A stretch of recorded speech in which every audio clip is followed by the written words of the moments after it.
안녕하세요. 오늘은 감자나로 반찬 고민 끝내는 감자 까리고추 조림 만들어 볼게요.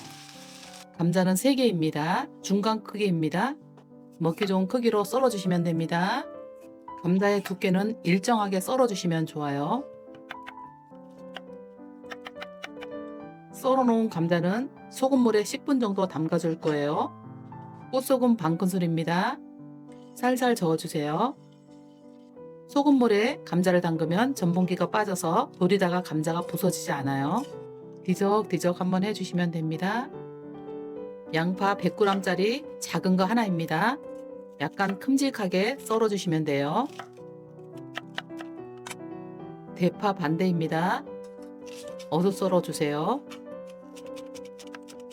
꽈리고추 60g입니다. 꽈리고추는 포크로 구멍을 뚫어 줄 거예요. 이게 귀찮아 보여도 꼭 해야 하는 작업입니다. 이제 양념장 만들어 볼게요. 고춧가루 수북하게 1큰술입니다.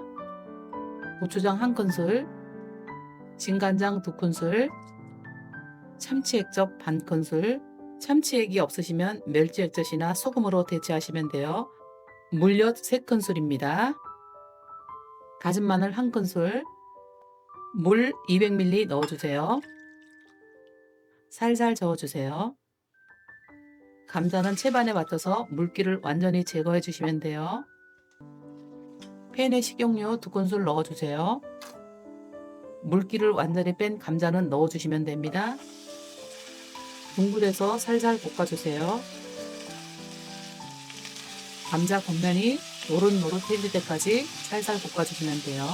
4분 이상 볶아주시면 됩니다. 감자가 노릇하게 되었죠? 이때 썰어놓은 양파 넣어주세요.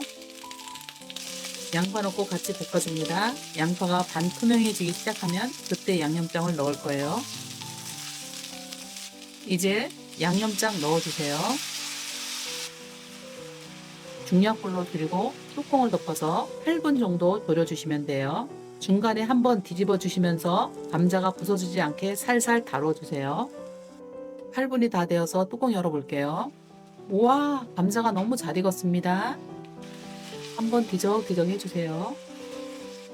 파 넣어주세요. 꽈리고추도 마지막에 넣어주시면 됩니다.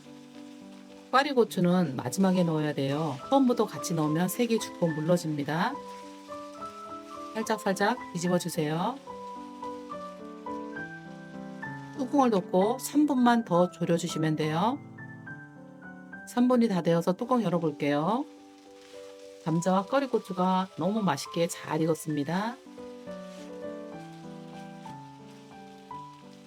이제 불을 꺼주세요. 참기름 1큰술입니다. 불 끈 다음에 넣어야 참기름 향이 살아있어요. 통깨도 1큰술 넣어주세요. 감자랑 꽈리고추만 있어도 이렇게 든든한 반찬이 됩니다.